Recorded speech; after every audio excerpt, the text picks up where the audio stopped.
primal, isn't there, about farming and farmers? And, they are the absolute lifeblood of our nation. There's something really primal, isn't there, about farming and farmers? And, they are the absolute lifeblood of our nation. Have you ever met a lazy farmer? These are people that work the most horrendous hours. They are up so early, they're toiling away. It's not glamorous, it's not particularly thanked. They do it because it's actually a way of life, particularly up north. There's sheep farmers that barely make a penny, they make a loss in some cases, but this is almost their heritage. And it will a tremendous sense of failure from one generation to another if you can't keep it going. And I think it's so sad that this government has such little understanding of it. This is a cabinet that is chock full of people that have never really spent any time in the countryside, probably have not the slightest understanding how family farming works. Even a Labour peer whose name I don't have tweeted today that Britain is unravelling. What began as rural frustration has exploded into a national crisis. Farmers and families are being detained under sweeping compliance laws, and even King Charles reportedly snapped after seeing footage of citizens dragged away for resisting new policies. Protests have spread from farmlands to city streets, shaking the monarchy and pushing Britain toward a showdown between government and people. These rushed emergency orders now allow arrests for questioning taxes, skipping inspections, or attending unapproved meetings with no clear way to fight back. Farmers were the first targets. Generational landowners faced sudden tax reassessments, with inspectors and police storming properties. Those who hesitated locking gates or asking for legal proof were branded non-compliant and arrested. Leaked footage spread fast, elderly farmers in handcuffs, tractors seized, families in tears. Soon, arrests extended beyond farms. A 62-year-old was dragged from his barn for questioning a tax hike. A young Dorset couple asking their MP about heating costs were taken away mid-meeting. Even a 14-year-old girl handing out leaflets was detained. Each arrest showed a government not managing dissent, but crushing it. When King Charles saw leaked clips of riot police pinning farmers, firing tear gas, and arresting a disabled veteran waving a Union Jack, insiders say he was shaken and furious. Those present during the viewing say the King's composure shattered. Known for his measured demeanor, he reportedly struck the table in anger and demanded to know how the government could justify such actions against the very people who had built and fed the nation. For those close to the crown, it was the first time they had witnessed Charles display open fury in decades of public and private service. That reaction, while private, carried weight far beyond the palace walls. It marked a shift from quiet royal observation to the possibility of direct intervention. Though constitutionally limited, the King's outrage became the spark that sent alarm bells ringing through the highest levels of government. Following his outburst, the King took the rare step of placing a direct and urgent call to Prime Minister Keir Starmer. It was not a ceremonial gesture. Those familiar with the exchange described the tone as sharp and unyielding, with Charles making it clear that the government's treatment of its own citizens had crossed a line. He reportedly emphasized that the people being targeted were the backbone of Britain's history, the very communities that had sustained the country for generations. The weight of a monarch's rebuke, even without political authority, is not easily dismissed. For many within government circles, the call signaled that public outrage had reached a point where even the traditionally neutral crown could not remain silent. Yet, rather than de-escalate, Downing Street doubled down within hours. A public statement declared that the arrests were essential for preserving social cohesion during what it termed a national transition, insisting that non-compliance could not be tolerated in such a critical period. That phrase, national transition, only deepened public unease. Few understood what the government meant by it, and no details were offered to explain what Britain was supposedly transitioning toward. The ambiguity fed suspicion, turning a wave of protests into a surging national movement. What began as scattered outrage in rural England quickly spread to the nation's urban centres. Within days, London, Liverpool, Sheffield, and Birmingham saw streets filled with demonstrators. Farmers marched alongside students, clergy, and workers, their voices uniting under a new banner being called the Freedom Front. Protesters carried banners stretching from Westminster to Tower Bridge, with messages declaring, "We are not serfs, stop the arrests," and "Britain belongs to the people."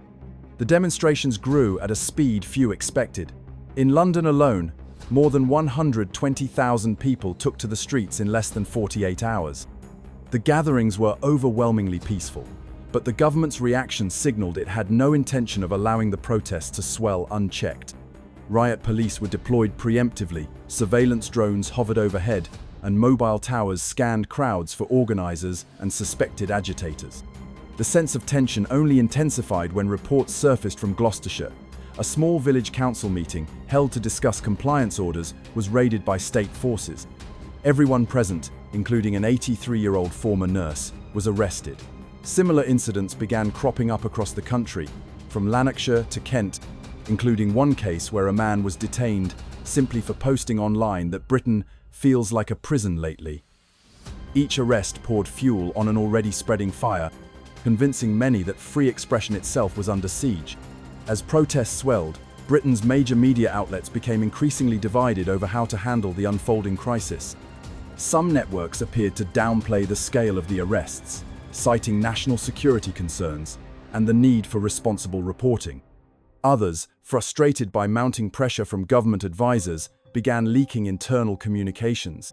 One widely shared email from a senior editor warned staff to tread carefully, making it clear that certain stories were being softened to avoid government retaliation. This tightening grip on the press only fueled public outrage. Independent journalists, bloggers, and digital outlets broke ranks, publishing first-hand accounts, videos, and testimonies that painted a starkly different picture of events. These raw reports showed communities gripped by fear and confusion, and the mainstream media's reluctance to tell the full story deepened the belief that Britain's free press was under quiet siege.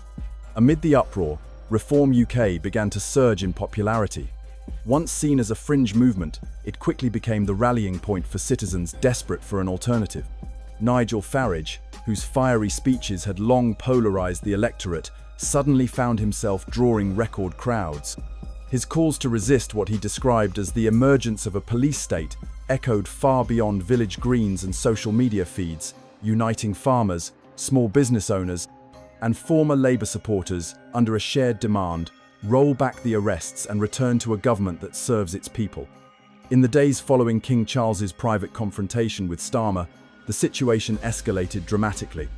More than 700 arrests were confirmed under a little-known policy called the Emergency Public Order Compliance Directive. The measure had been pushed through Parliament only weeks earlier, without public debate and with minimal media coverage. Its language was deliberately vague, granting sweeping authority to law enforcement to detain anyone suspected of organizing disruptive gatherings, spreading destabilizing opinions, or failing to cooperate with government outreach teams. These criteria were so broad that almost anyone could be targeted. Citizens posting online about rising food costs, elderly residents refusing to answer survey teams at their doors, and even children repeating phrases they had heard at protests were flagged for detention. As arrests multiplied, existing jails began to overflow. The government responded by converting abandoned military barracks and industrial warehouses into temporary holding sites, facilities that quickly became synonymous with harsh conditions and secrecy. Reports from Kent revealed detainees kept in freezing environments with little access to food, medical care, or legal representation. Some had not been given court dates or allowed contact with their families. A former civil servant turned whistleblower described the system as a human rights disaster waiting to happen, warning that many were being held indefinitely without official records of their detention. Those who tried to raise alarms in the press said most news outlets were too intimidated to publish their accounts, fearing government retaliation for stirring public outrage. Behind palace walls, King Charles remained uncharacteristically quiet but deeply unsettled. According to insiders, he began consulting constitutional scholars, spiritual advisors, and former members of the Privy Council to understand what, if anything, he could do within the confines of royal tradition. The weight of his decision loomed large. Speaking out could shatter a century of royal neutrality, but remaining silent risked making the monarchy appear complicit in a crisis threatening the nation's social fabric. Speculation grew that the king was preparing an extraordinary public address, one that could call for unity while directly criticizing the government's approach. If delivered, it would be the most significant royal intervention in modern British history, a moment capable of shaking the political establishment to its core. Yet, releasing such a speech carried risks. Moving too soon could inflame unrest. Waiting too long might render it irrelevant. Meanwhile, Starmer's government intensified its grip on the streets. Preemptive security zones were declared across multiple cities, giving police sweeping powers to cordon off neighborhoods, restrict public movement, and enforce curfews under the pretext of preserving order. In Manchester, entire residential blocks were shut down to prevent a community rally. In Leeds, 2 local councillors were arrested for encouraging residents to voice concerns over the compliance orders. The government's strategy became unmistakable. Stop dissent before it can spread, even if that meant silencing elected officials and local leaders. As the crackdown intensified, opposition began to emerge from corners the government had not anticipated.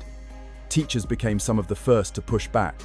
New directives from the Education Department instructed schools to monitor students for signs of political unrest, hold assemblies warning them not to discuss protests, and report any child repeating politically charged language at home. When one Birmingham headteacher refused to implement the order, she was suspended within a day.